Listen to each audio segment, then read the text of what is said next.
Hi, I'm Becca. And I'm Ryan. This is Fuel Up. So today, we're going to move through an upper body circuit. In the past, we've given you core, we've given you lower body, so we got to balance things out. Again, you know our familiar format of 30 seconds of work and 30 seconds of rest. 4 exercises. You can move through this circuit, I would say 2 times if you're a beginner, 4 times if you're an expert, somewhere in that range. So our first exercise is a pushing exercise, kind of a substitute for a bench press, also with some core activation. So Becca, you're going to get down on your back, on the floor. And this is a variation of a dumbbell bench press. What we're going to do is alternate our pressing. She's going to activate her abs, lift her legs off the ground. I'd also like to see her upper shoulders and upper back slightly off the ground, hollow body position, as she pushes one dumbbell up and then the other, nice and controlled.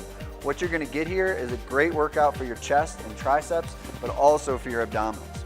We're going to move into a competing exercise, which is called a gorilla row. One reason I like this exercise so much is there's great activation of your hamstrings and glutes if you do it right, as well as your lats and biceps when you row. So what she's going to do is take a fairly wide stance. We call this a sumo stance. She's going to squat and hinge at the hips. Notice how she's fighting to maintain a neutral spine. This is really important, especially when we're talking about weighted maneuvers. We want to be braced here. She's going to row one dumbbell up towards her rib cage, bring it down, and row the other. The stance here is really important. Strong in the legs, strong in her abs, so that we're not rounding the back.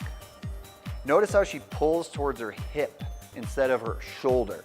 This prevents us from overutilizing our upper traps, which in a lot of people are really stiff and overactive. So we want to make sure we're utilizing the lats.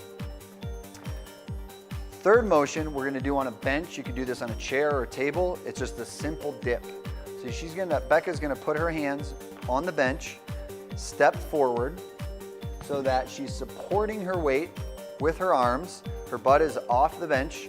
She's going to slowly lower herself to about 90 degrees and use her triceps to press herself back up.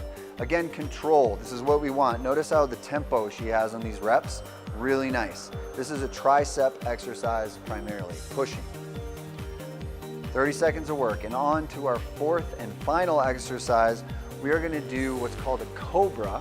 So we are going to lay on our stomach, on the ground. Again, posterior chain, went from pushing to now more of a pulling motion. She's going to lift her thoracic spine, which that means kind of your mid upper back right here, off the ground. Look at that extension, okay? She's very tight throughout her spine, her hamstrings, her glutes, and we're gonna slowly lower ourselves back down. This will activate that entire back region from your upper back down to your lumbar spine. Nice and controlled. And all you would need for this workout is a bench and a pair of dumbbells. If you do not have dumbbells to perform the chest press, you could very easily substitute with a push-up. So I just have a couple questions. Does the weight matter? The weight is never as important as how well you handle it, meaning the tempo and the muscle activation is what we're going for. So as long as you feel like you're getting a good burn and you're working through that muscle in control, I'd rather have you use weight you can control than weight you can't. Okay, that sounds good, Ryan. Thanks. All right, awesome.